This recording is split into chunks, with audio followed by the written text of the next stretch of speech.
My horde, this is an additional video to further detail on the Samuel Little unidentified victims.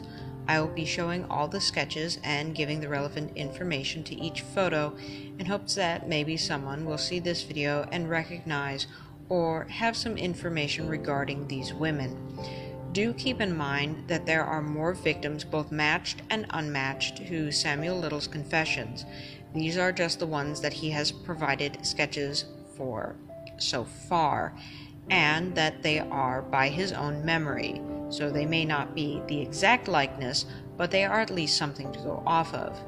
I would also like to remind and inform those viewers, both in and out of the United States, that calling such hotlines, such as the FBI's hotline, with knowingly false information or as a quote-unquote prank is in fact punishable by law within the United States.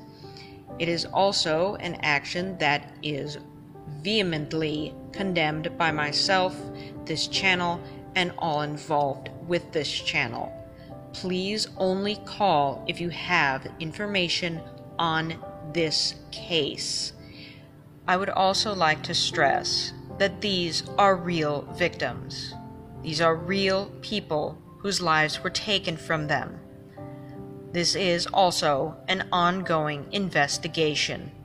I do expect that all viewers take this matter very seriously and respect these individuals as they would respect their own deceased relatives.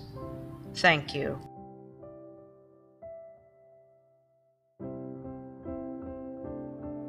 Unmatched confession number 1. This happened in Miami, Florida in 1971 or in 1972. Little recounted that in 1971 or 1972 he met and attracted 18 or 19-year-old transgender black woman in Miami, Florida. Recalled her name was Mary Ann, or Mary Ann, that is M-A-R-I-A-N-N-E, or M-A-R-Y-A-N-N. Little said that Mary Ann was between 5'6" or 5'7" feet tall and was approximately 140 pounds. Little first met her at a bar known as the Pool or Pool Palace near 17th Avenue in Miami. A few days later, they met again at a bar in Overtown, where Little offered to give her a ride home. Little stated that Marie lived with several other roommates between Brownsville and Liberty City. When they arrived there, one of Marian's roommates asked them to buy a can of shaving cream, so they returned to Little's car, a gold 4-door Pontiac Le Mans. Little drove Marianne north on the Highway 27 and killed her on a driveway, possibly near a sugarcane field. He then drove further down Highway 27 into the Everglades and turned down a dirt road that led to a river or a swamp. Little dragged Marine's body approximately 200 yards into the thick muddy water. He does not believe that this body was ever found. The second unmatched victim confession. This happened in North Little Rock, Arkansas in the year 1992 or 1994. Little said he encountered a black woman in a transient area of Little Rock, Arkansas between the years of 1992 and 1994. He remembered it was cold and possibly snowing when they met. He described the woman as 24 years old, 5'5" or 5'7" feet tall, and approximately 200 pounds. Little stayed with her on and off for about 3 days. He reportedly shoplifted with the woman. Then she sold the merchandise.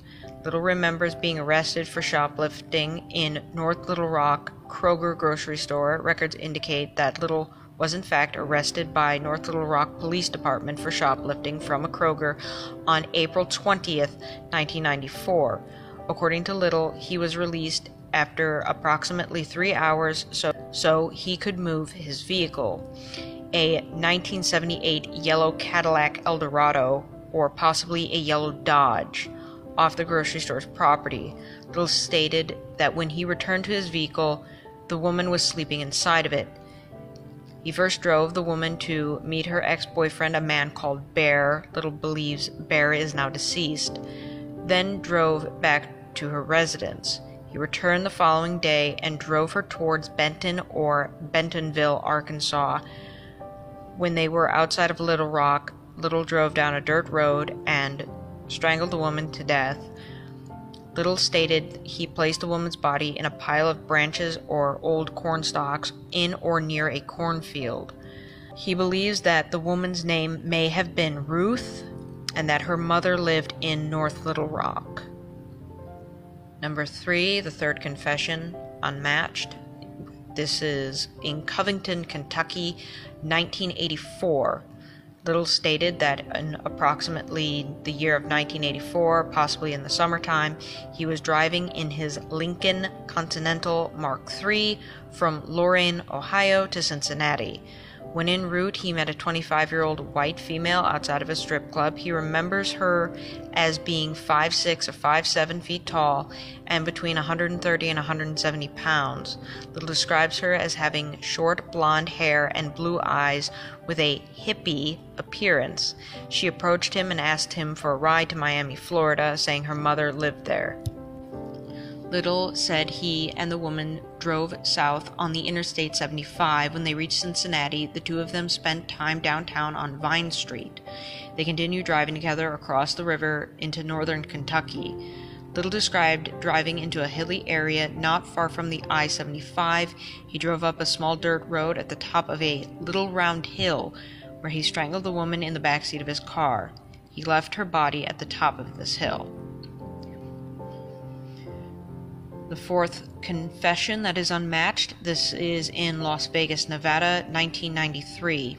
In 1993, Little was driving a 1978 yellow Cadillac Eldorado to Los Angeles when he met a black woman on Owens Avenue or Jackson Street in Las Vegas. He described her as a thin, dark-skinned woman who was approximately 40 years old. She was about 5'5" feet tall and between 110 and 120 pounds. Little believed that this woman had naturally short hair but wore a long-haired wig as depicted in this drawing. He remembered the woman pointing out her son, a black male, who was approximately 19 to 23 years old.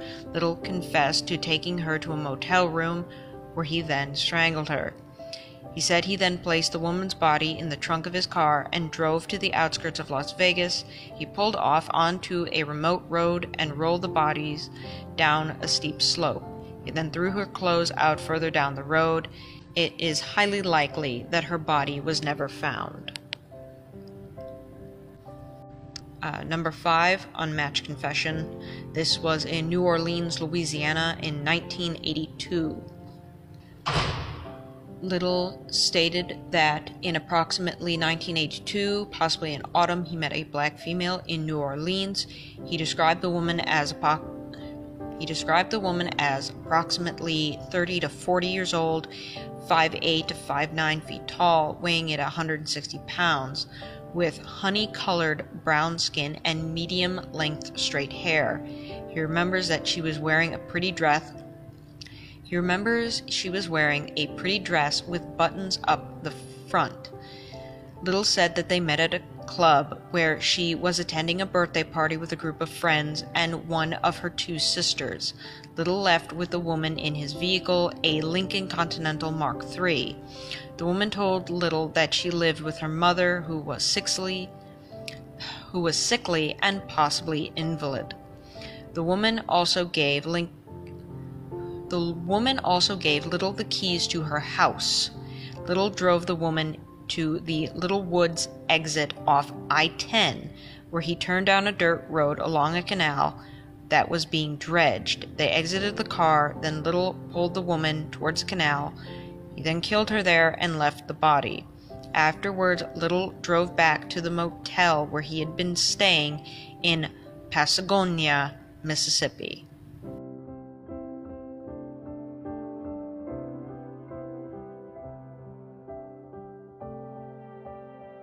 Number 1, Hispanic female, possibly in her 40s, was killed in 1988 or 96. She is possibly from Phoenix, Arizona. Number 2 is black female, possibly killed in 1984, Fort Myers, Florida. Number 3, black female, killed in 1984, Tampa Bay, Florida. Number 4, black female, age 24, killed between 1987 or in the early 1990s, Monroe, Louisiana. Number 5, black female, killed in 1977 or 1978, met the victim in Clearwater, Florida, and allegedly left her in Plant City, Florida. Number 6, black female between 26 and 27 years old. She was killed in 1987, Los Angeles, California. Number 7, black female between the ages of 22 to 23 years old. She was killed in 1974, Savannah, Georgia. Number 8, black female, killed in either 1992 or 1993. Number 9, black female, age 23. She was killed possibly in 1984. Number 10, black female between 23 and 25 years of age, killed in 1996. Victim was possibly called Sheila. Number 11, black female between the ages of 35 and 40 years old, killed in 1981, Atlanta, Georgia. Number 12, black female between 23 and 25 years old. She was killed in 1984. The victim was possibly a college student. Number 13, black female, killed approximately in the year 1974. Number 14, white female between 23 and 25 years of age. She was killed in the year of 1996. 15, black female, age 28, killed between 1977 and 1982. This occurred in Charleston, South Carolina. Number 16, white female, killed in either 1970 or 1971, Homestead, Florida. Number 17, black female, age 26, killed between 1976 and 1979. Met the female in St. Louis, Missouri. Victim possibly called Joe, J-O, and allegedly was left in Granite City, Illinois. Number 18, black female between the ages of 25 and 28 years old and killed between 1976 and 1979 or possibly in 1993, Houston, Texas. Number 19, black female, age 22, killed in 1971.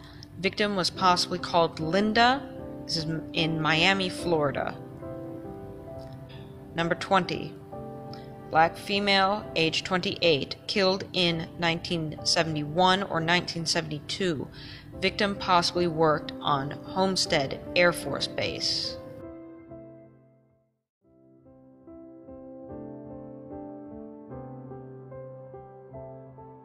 Number 1.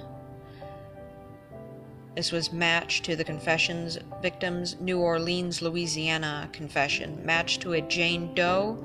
She's a white female between the ages of 33 and 44 years old and was killed in the year of 1982. Number 2, West Memphis, Arkansas, confession matched to Jane Doe, black female between 28 and 29 years old, killed in 1984. She was picked up in Memphis, Tennessee. Number 3, Prince George's County, Maryland. Confession matched to a Jane Doe, a white female between 20 and 25 years old, killed in 1972.